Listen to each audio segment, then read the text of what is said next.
ہم کہتے ہیں چلے for the sake of argument agree. تو اس میں تو ہے کہ اپنے فیصلے نبی علیہ السلام سے کروانے چاہیے. تو ٹھیک ہے, پھر آپ عدالتیں بند کر دیں. جب کبھی جھگڑا ہو قبر رسول پہ حاضر ہو, اندر سے آواز آ جائے گی, کہتے ہیں نہیں یہ اس طرح تو نہیں ہوگا. تو جو آپ پھر بنائے ہوئے کتاب وہ بھی نہیں ہوگا. یہ علمی پھکی ہے کہ اگر آپ نے اس کو وہ سمجھنا ہے. اور اس سے بڑی ہے کہ ثقیفہ بنی ساعدہ میں جو مسئلہ مس ہینڈل ہوا, جس کی وجہ سے آج تک امت دو ٹکڑے ہوئی ہے. میرا اس کے اوپر کلپ بھی ہے, سیدہ فاطمہ کا قاتل کون. حضرت ابوبکر اور حضرت علی میں اختلاف ہوا, 6 مہینے تک بخاری مسلم میں آتا ہے حضرت علی نے بیعت نہیں کی ہے. یار کسی کے دماغ میں نہیں آیا ولو انہم اذ ظلموا انفسہم جاؤک, سورہ نساء نمبر 64 کے تحت حضرت ابوبکر اور علی مشورہ کرتے ہیں, آؤ جی قبر رسول سے فیصلہ کرتے ہیں. قرآن میں تو ہے اپنے ہر فیصلے میں نبی کو حاکم مانو. ابھی پوچھ لیتے ہیں آپ کا وصی کون ہے. یہ وہ علمی پھکی ہے کہ اس کے بعد ایک ڈکار آتا ہے اور جیسے وہ بندے کی روح پرواز کر جاتی ہے نا, ان کی شیطنت ان کے اندر پرواز کر جاتی ہے, یا علمی موت مر جاتا ہے. اگر نہیں قبول کریں گے تو مر جائیں گے, ادروائز اپنی اصلاح کر لیں گے.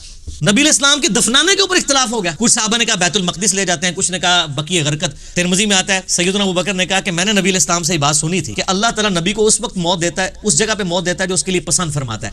تو میرا خیال ہے کہ اللہ تعالیٰ نے سب سے بہترین جگہ جو نبی کی موت کے لیے پسند کی ہے نا, وہی سب سے بہتر جگہ ہے کہ وہاں قبر کھودی جائے. تو جس چرپائی پہ آپ فوت ہوئے نا, اس چرپائی کے ایگزیکٹ نیچے قبر کھودی جائے. وفات النبی پہ میں نے 2 گھنٹے کا لیکچر دیا, مسئلہ 163. تو کسی نے نہیں کہا کہ رسول اللہ صلی اللہ علیہ وسلم نے پوچھ لیتے ہیں آپ کو کہاں دفنا ہے. تو کانٹیکسٹ کیا ہوتا ہے, کیا سے کیا بنا دیتے ہیں. اور یہ 2 نمبری سارے کر رہے ہیں. آپ اہل حدیث کی طرف آ جائیں. جو میں نے جس تفسیر کی تعریف کی ہے سن بیان کی, لیکن میں نے بتایا کہ وہ خاص مینٹلٹی سے لکھتے ہیں. وہ قرآن حکیم میں جو سورہ بقرہ کی آیات آئی نا کہ ہم نے داؤد علیہ السلام کو جو ہے وہ خلیفہ چنا, اور اس سے پہلے طالوت اور جالوت کی جنگ کا ذکر آتا ہے کہ پیغمبر جو سموئیل علیہ السلام تھے, ان سے ان کے امتیوں نے کہا کہ آپ ہمارے لیے ایک بادشاہ مقرر کر دیں جس کے نیچے ہم جمع ہو کے قتال کریں کافروں کے ساتھ. تو اس میں آتا ہے کہ وہ بادشاہ مقرر کیا اللہ تعالیٰ نے وحی کے ذریعے طالوت کو. اس میں ملک کے الفاظ ہیں. صلاح الدین یوسف صاحب چونکہ آپ پتہ ہے سعودیہ کے ساتھ تعلق تھا, انہوں نے اس میں سے ملوکیت ثابت کر دی, اور انہوں نے کہا لوگ ملوکیت کو بڑا برا کہتے ہیں. دیکھیں اللہ تعالیٰ نے بھی ملک بنایا, اور سر اللہ تعالیٰ نے ملک بنایا تھا طالوت کو. شافعات کو اللہ تعالیٰ نے ملک نہیں بنایا, اور نہ یزید کو اللہ تعالیٰ نے ملک بنایا. وہ ان کی ملوکیت کو ثابت کرنے کے لیے کہنا شروع کر دیے کہ وہ دیکھیں ملک کا لفظ موجود ہے, لہذا بادشاہ بھی بڑی اچھی چیز ہوتی ہے. تو پھر میں نے اس کے اوپر رد کیا تھا. 6830 نمبر حدیث ہے سیدنا عمر کی صحیح بخاری میں کہ جو تلوار کے زور کے اوپر خلیفہ چنا جائے اس کی خلافت اسٹیبلش ہی نہیں ہوگی. کس طریقے سے دھونس اور زبردستی کے ساتھ یزید اس امت پہ مسلط ہوا, اس کی خلافت تو اسٹیبلش ہی نہیں ہوئی. وہ خلافت تو ہے ہی نہیں, ملوکیت ہے. تو صلاح الدین یوسف صاحب نے ملوکیت کا ثبوت قرآن سے دے دیا, جس طریقے سے صوفیاء نے غیر اللہ سے استمداد کا ثبوت سورہ نساء سے دے دیا. لیکن ہم یہ 2 نمبری نہیں کرتے, کیونکہ نہ میں وابی نہ میں بابی, میں ہوں مسلم علمی کتابی. بات علمی کتابی ہوگی. وہ جی تراویاں کی نہیں ہوتی نا, وی تراوی وی آ گیا تو تراوی وی ہوگی.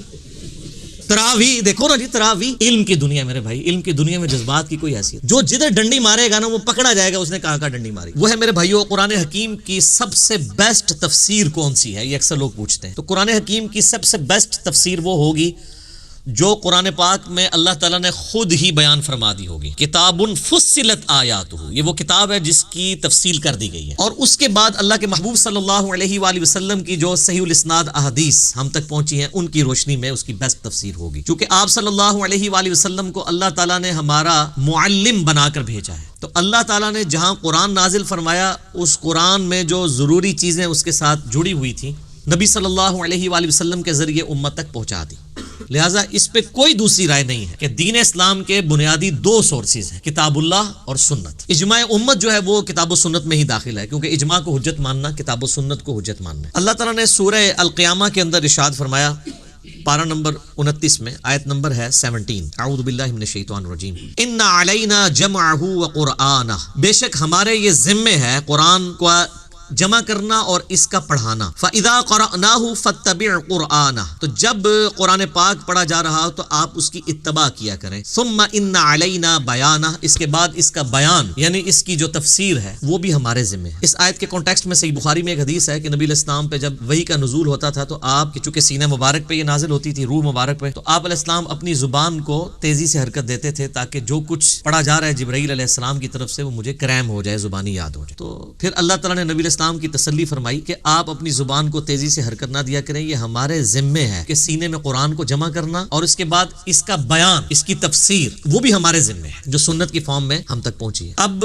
اکثر لوگ یہ سوال پوچھتے ہیں کہ جی قرآن حکیم کی کون سی تفسیر پڑھی جائے, اور اس حوالے سے یہ بات بھی پبلکلی آتی ہے کہ جی تفسیر بالرائے کرنا حرام ہے. کے حوالے سے میں پہلے بھی ڈسکشن کر چکا ہوں. جہاں تک احکامات کا تعلق ہے تو ظاہر ہے کہ وہ قرآن حکیم اور صحیح الاسناد احادیث کی روشنی میں ان کو سمجھا جائے گا. لیکن جہاں تک قرآن حکیم کے سائنٹیفک فیکٹس ہیں تو وہ جیسے جیسے سائنس آگے جا رہی ہے اور ہڈن ٹروتھس جو اس یونیورس کے ہیں وہ انسان پہ ایکسپوز ہو رہے ہیں، تو اس کی بنیاد پہ ان چیزوں کو سمجھنا ضروری ہوگا۔ اس کے حوالے سے میں نے پچھلی دفعہ ڈسکشن کی تھی کہ ہمارے پرانے بزرگوں سے قرآن حکیم کا ترجمہ اور تفسیر کرتے ہوئے کئی فاش غلطیاں صرف اسی لیے ہوئی کہ اس وقت سائنس کا اتنا علم نہیں تھا، اس کی وجہ سے انہوں نے ترجمے میں بھی اپنی طرف سے کچھ چیزیں داخل کر دیں جو اس وقت ان کے پاس لمیٹڈ نالج تھا، اس کو مد نظر رکھتے ہوئے، جو آج غلطیاں جو ہیں وہ مسلمانوں کے لیے وبال جان بنی ہیں۔ تو یہ یاد رکھیے گا کہ قرآن حکیم کے صرف ٹیکسٹ کی گارنٹی ہے، ترجمے کے اندر کوئی شخص الفاظ کا چناؤ غلط کر لیتا ہے یا تفسیر کرتے ہوئے غلط بات لکھتا ہے، وہ قرآن حکیم اس کو آن نہیں کرتا۔ تو سائنٹیفک فیکٹس کے حوالے سے تو میں پچھلی دفعہ ڈسکس کر چکا، رہا احکامات کا تعلق، تو اس کے حوالے سے جو قرآن حکیم کی تفسیر ہے، سب سے بیسٹ تفسیر وہ تفسیر ہوگی جو قرآن حکیم کی آیات اور صحیح الاسناد احادیث کی روشنی میں۔ اس حوالے سے امت میں کئی ایک تفاسیر لکھی گئی، سینکڑوں کی تعداد میں تفاسیر موجود ہیں، درجنوں میں نہیں ہے۔ لیکن سب سے پہلے جو اسلام میں قرآن حکیم کو بنیاد بنا کے جو تفسیر لکھی گئی وہ 4 صدی ہجری میں ایک بزرگ فوت ہوئے ہیں، آپ 3 صدی ہجری کا بھی ان کو کہہ سکتے ہیں، 310 ہجری میں وہ فوت ہوئے، ابن جریر طبری رحمہ اللہ تعالی المتوفی ہجری۔ آپ سمجھ لیں امام بخاری امام مسلم کے ہم اثر ہیں آلموسٹ۔ امام بخاری 256 ہجری میں فوت ہوئے، امام مسلم 261 میں، یہ 310 میں فوت ہوئے۔ ان کی تفسیر کو کہا جاتا ہے تفسیر ابن جریر یا تفسیر طبری بھی۔ انہوں نے تاریخ کی بھی ایک کتاب لکھی ہے، وہ تاریخ طبری ہے۔ یہ ایک پہلی کوشش تھی قرآن حکیم کی تفسیر، اور یہ بڑی ڈیٹیلڈ تفسیر ہے، ابھی تک اس کا اردو ترجمہ نہیں آیا۔ تاریخ ابن جریر یعنی تاریخ طبری کا اردو ترجمہ آ گیا، لیکن تفسیر ابن جریر کا ابھی تک نہیں آیا۔ البتہ اس کی اگر آپ نے تلخیص دیکھنی ہو تو 8ویں صدی ہجری میں ایک بہت بڑے محدث گزرے ہیں، حافظ عماد الدین ابن کثیر رحمہ اللہ تعالی المتوفی 774 ہجری میں فوت ہوئے۔ انہوں نے تفسیر لکھی، اسے تفسیر ابن کثیر کہا جاتا ہے۔ وہ مارکیٹ میں 6 جلدوں میں اویلیبل ہے اردو ترجمے کے ساتھ، اب تو اس کا اگلا ورژن بھی آ چکا ہے، تحکیم اور تخریج کے ساتھ بھی آ گئی ہے۔ قرآن حکیم کی سب سے بیسٹ تفسیر بالروایا، احادیث کی روشنی میں، روایات کی روشنی میں پوری دنیا میں جو مانی جاتی ہے وہ تفسیر ابن کثیر ہے۔ اگرچہ اس میں بھی کئی ایک دیو مالائی قصے کہانیاں بھی انہوں نے لکھ دی ہیں، ان کو اگر چھوڑ دیا جائے اور جو کچھ جعلی روایتیں بھی لکھ دی ان کو بھی چھوڑ دیا جائے اور صرف صحیح الاسناد احادیث کو دیکھا جائے تو اس سے بیسٹ کوئی تفسیر نہیں ہے۔ اب مارکیٹ میں چونکہ یہ تخریج اور تحکیم کے ساتھ شیخ البانی رحمہ اللہ تعالیٰ اور شیخ زبیر علیزئی رحمہ اللہ تعالیٰ کی تحکیم کے ساتھ اویلیبل ہے، تو آپ کو صحیح اور ضعیف کا فرق پتہ چل جائے گا۔ مکتبہ اسلامیہ نے جن کی یہ مشکات چھپی ہوئی ہے، 6 جلدوں میں انہوں نے شیخ زبیر صاحب کی تحکیم کے ساتھ تفسیر ابن کثیر چھاپی ہوئی ہے، PDF بھی آپ کو گوگل میں مل جائے گا۔ کمال کا کام ہے وہ، اس میں شیخ صاحب نے صحیح ضعیف کا فرق اور جو من گھڑت قصے کہانیاں تھیں ان کو، یعنی وہ لکھی تو ہوئی ہیں لیکن ان کے نیچے فٹ نوٹ پہ لکھ دیا کہ ان کی کوئی اثر نہیں ہے، اور وہی چیزیں ہیں جو لوگ پھر غلط عقیدوں کی بنیاد بنا کے پیش کرتے ہیں۔ جی وہ تفسیر ابن کثیر میں بھی لکھا ہوا ہے، تفسیر ابن کثیر میں لکھا ہونے کا یہ مطلب نہیں کہ قرآن و حدیث میں لکھا ہوا ہے۔ ایک عالم ہے، اس نے کوئی ایک واقعہ لکھ دیا، اس میں تو بڑے عشق مشوقی والے بھی واقعات لکھے ہوئے ہیں، ان کی کوئی اصل نہیں ہے۔ ہاں حافظ ابن کثیر جو آیت لے کے آئے، جو حدیث لے کے آئے، اس کو آپ فالو کریں گے، باقی انہوں نے جو واقعات لکھ دیے کچھ، ان کی کوئی حقیقت نہیں ہے، نہ اس کو بنیاد بنا کے کوئی عقیدہ رکھا جا سکتا ہے۔ عقیدے کا سورس کتاب و سنت ہے۔ تو میرے بھائی ویڈیو دیکھا آپ نے جس میں علی بھائی نے بالکل کمپلیٹلی سمجھا دیے کہ قرآن کریم جو ہے وہ کسی کا محتاج نہیں ہے۔ تو میرے بھائیو یہاں پہ کیسے ہو سکتا ہے کہ قرآن اور حدیث یعنی قرآن اور نبی کریم صلی اللہ علیہ وسلم کی جو تعلیمات ہے وہ کیسے ہو سکتی ہے کہ مولا علی علیہ السلام کے جو تعلیمات ہیں اس کے محتاج کیسے ہو سکتے ہیں، جبکہ قرآن جو ہے وہ خود کسی کا محتاج نہیں ہے، یہاں تک کہ وہ احادیث مبارکہ کا بھی محتاج نہیں ہے۔ جہاں تک بات ہے اصلاح کی اور نصیحت کی بات، وہ جو ہے قرآن جو ہے وہ کسی کا بھی محتاج نہیں ہے۔ لیکن یہاں پہ یہ یونس الغوہر نے یہ بتا رہے ہیں کہ قرآن جو ہے وہ قرآن اور احادیث مبارکہ جو ہے وہ مولا علی علیہ السلام کے جو قول ہے اور ان کا جو تعلیم ہے اس کا محتاج ہے۔